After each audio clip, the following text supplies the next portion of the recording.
Muito bem, meu irmão querido, meu irmão amado, e minhas irmãs também, claro, mais amadas e mais queridas que os irmãos, tá bom? Mulher merece um tratamento mais especial. Vamos dar sequência na nossa meditação. Maria, os santos podem ou não interceder por nós? Você lembra que o padre Dalvan fez um comentário? Por sinal, padre Dalvan, um abraço. Agora há pouco estava falando com ele ao telefone, né? E eu aqui em Volta Redonda e ele lá em Goianésia. Um abraço a todas as irmãs que participaram do encontro Mães que Oram por Seus Filhos.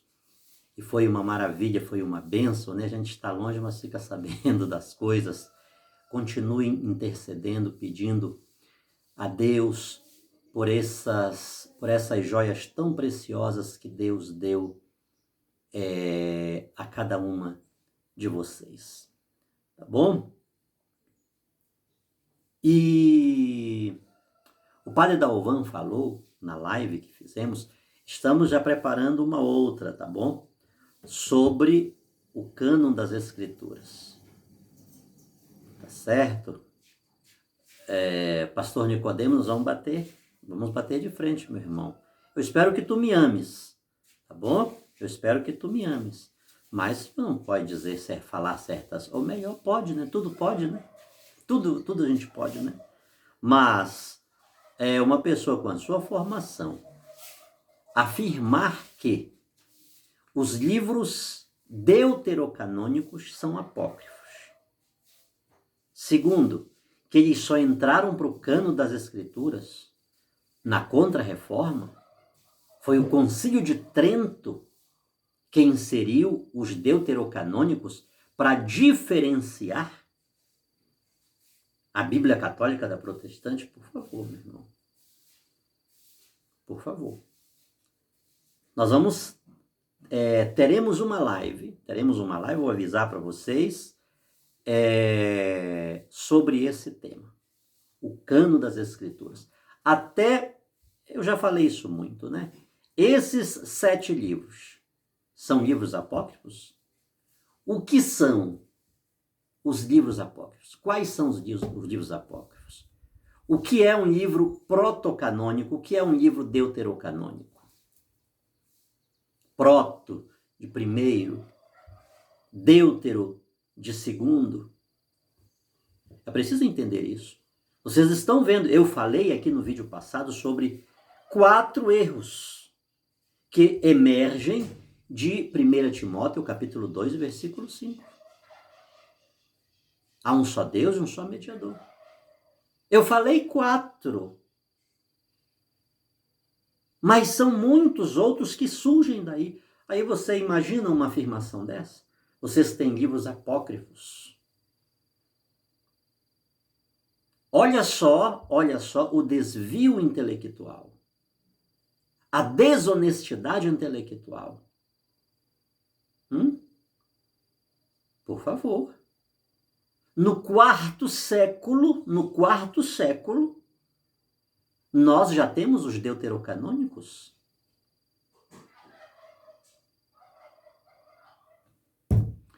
Aí você não falou dos livros que Lutero quis tirar da Bíblia. Por que não tirou? Aqueles livros que já estavam sacramentados, aqueles livros sacros, aqueles livros que já compunham o cano da Sagrada e de Novo Testamento. O que ele disse da carta de São Tiago, você tem a mesma posição? Isso o Senhor não falou. Você está vendo como a desonestidade intelectual é uma das razões que eu gosto da Igreja Católica, que o padre Dalvan falou. Né? A igreja não tem medo por ela ser o esteio e a coluna da verdade, ela não tem medo da verdade, mesmo que a verdade venha sobre ela. Quando eu estava fazendo o curso de teologia no seminário da Arquidiocese de Belém, eu sempre conto isso, sempre falo isso. Nós tínhamos lá um professor de história, e era uma turma grande, né? E estava indo tudo muito bem. Mas quando o professor de história entrava para dar aula, quantos alunos saíam? Até de penca. Até o jeito que o professor, por sinal, hoje esse meu professor de história da igreja, ele é bispo, coadjutor, não, bispo auxiliar, não é coadjutor. Na diocese de Bragança, né? O Dom Posidônio, Padre Cid, né? E a maneira que ele... Quantas pessoas diziam isso é mentira? Quantas pessoas me convidavam para sair da aula de história? Porque achavam que a minha fé ia acabar por ali, que eu não podia escutar aquelas coisas. Você entende? Mas ele falava, o Padre Cid, hoje o Dom Posidônio, né? Não tinha medo de falar, aconteceu isto. E é exatamente esse lado que essa desonestidade intelectual que a gente vê quando as pessoas estão fazendo quando os irmãos do outro lado, como no caso do Nicodemos, né? Dizer um negócio desse. Ele não falou nada de Lutero. Só faltou fazer um pedestal e colocá-lo lá no... Não é assim que se faz história, queridos. Então, falaremos sobre esse tema. Falei para vocês de 4 dos muitos erros que 1 Timóteo, capítulo 2, versículo 5, oferece. E esses erros, eles podem ser mais ou menos acentuados, dependendo de quem esteja manuseando, explicando, interpretando. Porque uma coisa vai puxando outra. Eu falei para vocês. Olha, essas imagens aí são ídolos. Isso aqui é grave, queridos. Isto aqui é grave. Por exemplo, saindo um pouquinho do contexto, irmãos hoje que é reforma, o batismo tem que ser por imersão. Tem que enfiar o cidadão lá né, da careca, a unha, e por aí vai. Senão, o grande John Wesley,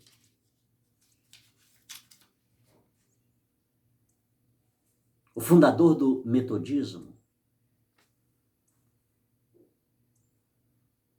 como era o batismo lá? Vá a Londres e visite o Museu John Wesley. Você vai ver lá a casa dele, você vai ver a capela menor e a igreja maior construída lá no lado, você vai ver o túmulo dele, você vai ver a pia batismal. Isso aqui já é reforma. Tá? O John Wesley, o metodismo, está reformando o calvinismo. Me perdoe aqui, eu posso estar dando informações um pouco erradas, mas porque ele foi expulso. O pai dele era pastor calvinista, padre calvinista, é bom que saiba, ele é padre calvinista.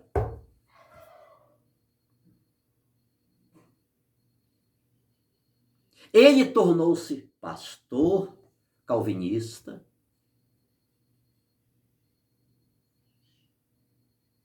Só que ele foi silenciado. As pregações dele começaram a incomodar. Uma hora eu falo disso melhor para vocês. Tenho que dar fazer uma retrospectiva da história para não dar informação muito... informações truncadas, né?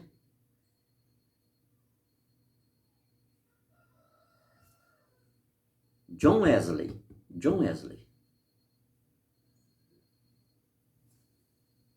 Eles começaram a dizer que o calvinismo era a igreja católica praticamente pura. E começou a ter reforma. E começou a ter mudanças. Só que na igreja dele está lá, em Londres. Quando você for lá, chegue lá e dê uma olhada. A pia batismal, o batismo de aspersão, do mesmo jeito que se faz na Igreja Católica. E ele não estava concordando mais com o calvinismo, que estava destemperado, que não tinha sabor, que não refletia uma chama na vida das pessoas.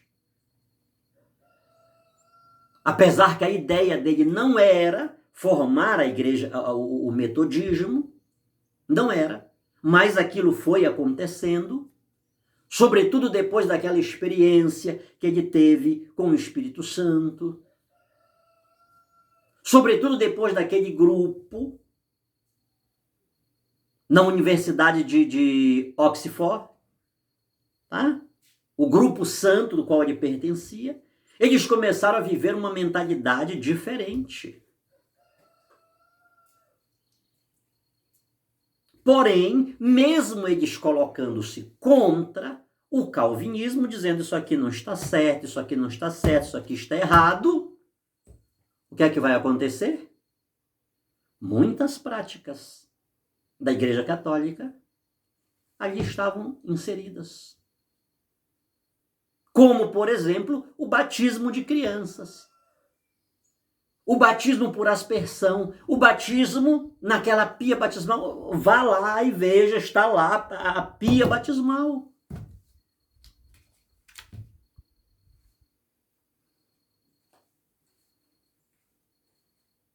Aliás, neste contexto, neste horizonte, é preciso a gente saber o que é estar desviado.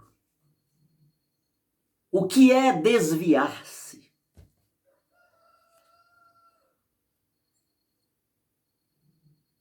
É importante, porque muitas pessoas usam o termo e não sabem do que se trata. Eu poderia mostrar dentro das Escrituras, uma dezena de textos que ordena-nos a desviar-nos dos caminhos maus. Ah, meu irmão, minha irmã, quando alguém menospreza a Igreja de Jesus, os santos, Nossa Senhora, o Evangelho, tem um título, tem um adjetivo dado aos irmãos protestantes, de evangélicos, que é o mais inapropriado possível. Um evangélico é alguém que vive os evangelhos. Eles não vivem os evangelhos. Este adjetivo lhes é empregado no sentido de antônimo. Não é um sinônimo de cristão, não. É um antônimo. É o contrário. Então saiba disso. Quando você vê alguém identificando-se, observe se verdadeiramente essa pessoa vive o Evangelho. É contra. E pode ser uma pessoa, pode ser um pequeno grupo, pode ser um expressivo grupo, desvie-se dele. Porque eles estão praticando maldade. Se há um título, se há um adjetivo que pode ser empregado e que contemple bem o protestantismo, é o adjetivo desviado. O verbo desviado. Porque eles saíram do eixo. Eles saíram da posição certa. Aliás, me diga nessa galáxia protestante, quem está certo? Quem está pregando a verdade? Quem está ensinando a verdade? Você já viu uma discussão entre batistas e calvinistas? Como se dá? Sobretudo pela questão do batismo? Pesquise, dê uma olhada. E de uma para outra. É um mosaico. Agora, desviado é quem sai do negócio desse, numa situação dessa. Que o Espírito Santo, que Maria Santíssima, te dê a graça, te abra os olhos, como abriu os olhos de Saulo, para que ele deixasse de ser o que ele estava sendo. Porque ele estava lutando e combatendo a igreja de Jesus Cristo. Aqui não se trata de desvirtuar as palavras do apóstolo. Pelo contrário, é de mostrar a sua etimologia, a semântica. O que é que ele está dizendo? Quando alguém pega este texto e o usa com a finalidade e com a interpretação que usa contra a Igreja Católica, desvie-se dessa interpretação porque está errada. Talvez é porque o texto é tão claro e claríssimo, como o título evangélico, ele está empregado de forma errada, antônima, exatamente porque o texto está tão claro que se quer desviar, se quer olhar para uma interpretação contrária, negativa àquilo que o texto está dizendo. Quando foi que a Igreja Católica me mostre que a Igreja Católica ensinou que não há um só mediador entre Deus e os homens? Me diga.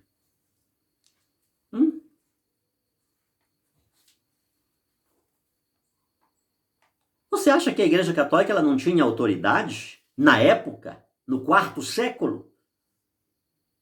Concílio de Trulos, Concílio de Hipona, Trulos I, Trulos II. Tem mais foram 4 ou 5 concílios para definir o cânon das Escrituras. Ela não tinha autoridade para pegar esta carta de 1 Timóteo, este texto, e tirar, excluir. Não? Por que ela deixou? A Igreja Católica, repito-me, para nós termos esta Bíblia que temos hoje, é por causa da Igreja Católica. Não é por causa de Lutero. Vamos falar sobre isto.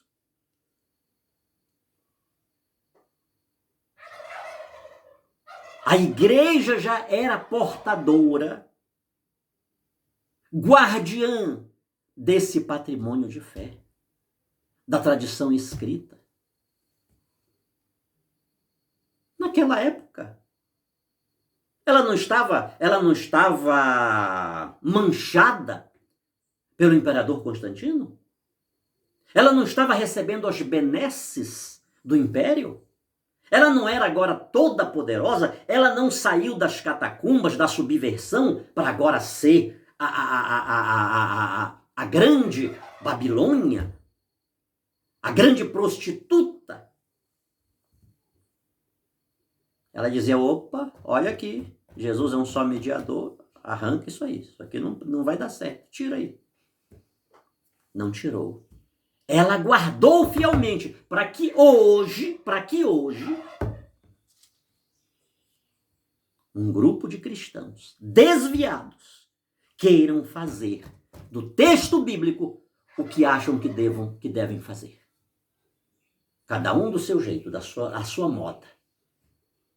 Cada um interpreta a sua maneira, sem uma instância fidedigna, sem uma instância confiável, que com sobriedade interprete o texto sagrado. Repito-me, se há alguma igreja que leva a Bíblia a sério, essa igreja é a Igreja Católica. Se há alguma igreja que obedece às Escrituras Sagradas, o nome dessa igreja é a Igreja Católica. A começar pelo nosso culto a Deus, a missa. Quantas leituras tem na missa?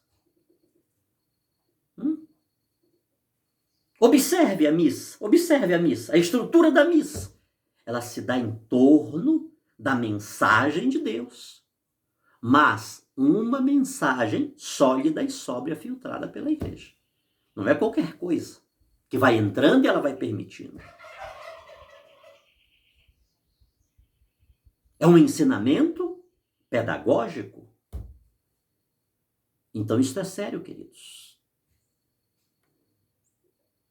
Por favor, desvie-se o mais rápido possível. Se o Titanic se tivesse desviado daquele iceberg, provavelmente aquela desgraça não teria acontecido. Abra os seus olhos. Pastor Sebastião Alves, um abraço, meu irmão. Obrigado por suas palavras. Muito obrigado. Deus te abençoe grande e poderosamente. Tá? Um abraço para sua esposa, para os filhos, para as meninas. Eu também tenho saudades daqueles grandes momentos que vivemos juntos. Retorno com este tema.